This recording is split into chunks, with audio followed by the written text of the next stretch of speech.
उसको HIV infection है, व्यक्ति को एचआईवी का संक्रमण हो चुका है, फिर भी उसका जो टेस्ट है वो नेगेटिव आएगा, ऐसे पीरियड को बोलते हैं विंडो पीरियड। ठीक है सर, विंडो पीरियड हो गया सपोज किसी का, 10 साल बाद पता चल रहा है, तो ऐसा कौन-सा टेस्ट करेंगे अपन, जिसे हम एचआईवी कैच कर ले? तो उसे बोलते हैं ELISA, enzyme linked immunosorbent assay. Enzyme linked immunosorbent assay, जो एक्जिस्टिंग ट्रीटमेंट है फॉर एचआईवी इन्फेक्शन, उसे बोलते हैं एआरटी, एंटी रेट्रोवायरल। अभी अ, नाको नाम का एक गवर्नमेंट का प्लान है, yes, organisation, very good, very good. And कई सारे एनजीओज भी है, इनके थ्रू एचआईवी पेशेंट को जल्द से जल्दी डिटेक्ट कर लेना, उनमें जागरूकता पैदा करना, जो सेक्स वर्कर्स है उनमें एचआईवी अवेयरनेस बताना, उनको सेफ सेक्स हैबिट्स बताना, फ्री कॉन्डोम देना। एंड जो हॉस्पिटल्स या लैब्स में जो कुछ सालों पहले होता था ऐसे कि जो नीडल्स है वो बॉयल करते थे और लगा देते थे दूसरों को, वो चीज़ें कम कर देना।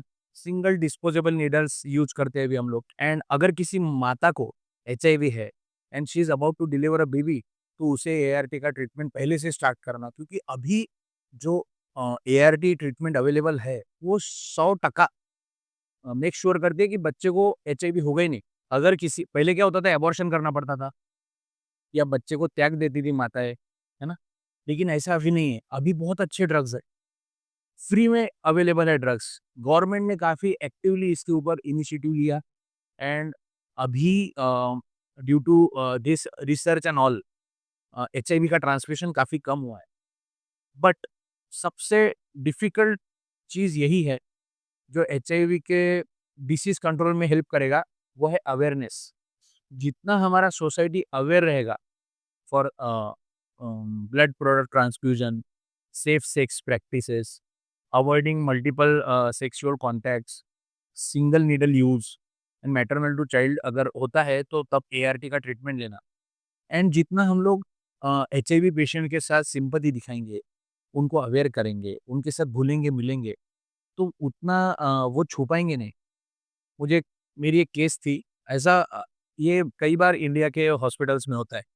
क्या होता है, पेशेंट किसी चीज़ के लिए एडमिट होता है वार्ड में। मतलब हमारा जो पेशेंट था वो निमोनिया के लिए एडमिट हुआ था। निमोनिया के लिए पेशेंट एडमिट हुआ एंड हम लोग उसे ट्रीट कर रहे हैं। 5-6 दिन हो गए, पेशेंट अच्छे से रिस्पॉन्स नहीं कर रहा है ट्रीटमेंट को। तो हम लोग भी सोचते रहते हैं क्या हो और क्या कॉज़ रहेगा? ऐसे कैसे ये ठीक नहीं हो रहा? फीवर क्यों आ रहा है इतना बार-बार? इसके डब्ल्यूबीसी मतलब व्हाइट ब्लड सेल इतने कम क्यों है? तो एक दिन कंसल्टेंट आए हमारे एंड बोले कि अ, तुम लोग इसका ट्रिपल एच भेज दो, मतलब एचआईवी, एचबीएसएजी एंड एचसीवी, ये 3 वायरल का एक पैनल रहता है, वो भेज दो। तो अभी ऐसा था कि एचआईवी, एचबीएसएजी तब हमारे पास होता नहीं था गवर्नमेंट कॉलेज में, लेकिन एचआईवी होता था। तो अभी हमने कॉल लिख के दिया एचआईवी वाले टेक्नीशियन को कि भैया हमारा ये पेशेंट है, इसका आप एचआईवी जाँच कराओ। तो हमने एचआईवी के लिए सैंपल भेज दिया एंड रिलेटिव्स को भी भेज दिया उसके साथ, ठीक है? बहुत इंटरेस्टिंग है। हमारी रिलेटिव जो महिला थी, जो रुग्ण की पत्नी थी, वो फाइल लेके आई और उधर रख दी। फिर हम हमारा काम कर रहे थे दूसरा। फिर हमने ऐसे नज़र गई कि यार हर बार तो ये छोटा-सा ठप्पा देते हैं सैंपल लेने के बाद।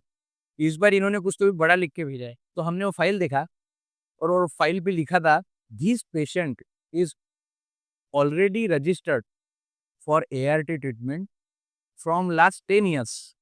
मतलब ये जो पेशेंट का सैंपल आप एचआईवी टेस्टिंग के लिए भेज रहे हो, आपको पता करना है कि इसको एचआईवी है कि नहीं है। ये 10 साल पहले से ही एचआईवी की दवाई खा रहा है। तो बात क्या है समझ रहे हो? रिलेटिव्स ने एंड पेशेंट ने ये बात छुपाई थी सभी डॉक्टर से एंड वहाँ के कर्मचारियों से कि उनको एचआईवी है। अब वो लोग क्यों छुपाते हैं ये समझो, क्योंकि उनको डर लगता है। उनको लगता है कि डॉक्टर जो है या कोई सिस्टर जो है या आजू-बाजू के जो इर्द-गिर्द के पेशेंट है, वो हमारे साथ अच्छे से बिहेव नहीं करेंगे। लेकिन ये चीज़ का रिस्क कितना है वो भी सोचो। जो डॉक्टर आपको इंजेक्शन लगा रहा है, आपको इंट्राकैट डाल रहा है, जो सिस्टर आपके ब्लड प्रोडक्ट्स हैंडल कर रही है, जो अटेंडेंट आपका यूरिन फेंक रहा है और बाकी डिस्पोजेबल चीज़ें फेंक रहा है, जो डॉक्टर अगर आपका ग्लव्स खून वाला ब्लड से लथपथ ग्लव्स अगर किसी और पेशेंट के साथ यूज कर रहा है गलती से, तो पूरे वार्ड को भी एचआईवी हो सकता है। एंड आई मस्ट से, जैसे मैंने अभी बताया विंडो पीरियड 5 से 10 साल तो कुछ पता भी नहीं चलेगा, एंड कितनी सारी लाइफ बर्बाद हो सकती है। तो सबसे इम्पोर्टेंट एजुकेशन ही है इस फील्ड में, कि उनको इतना अवेयर करो, इतना एजुकेट करो कि दे कैन ओपनली कन्फ्रंट कि they have HIV AIDS. And as a society, it is our responsibility to help them, to make them feel they are not alone in this path, this difficult path of disease.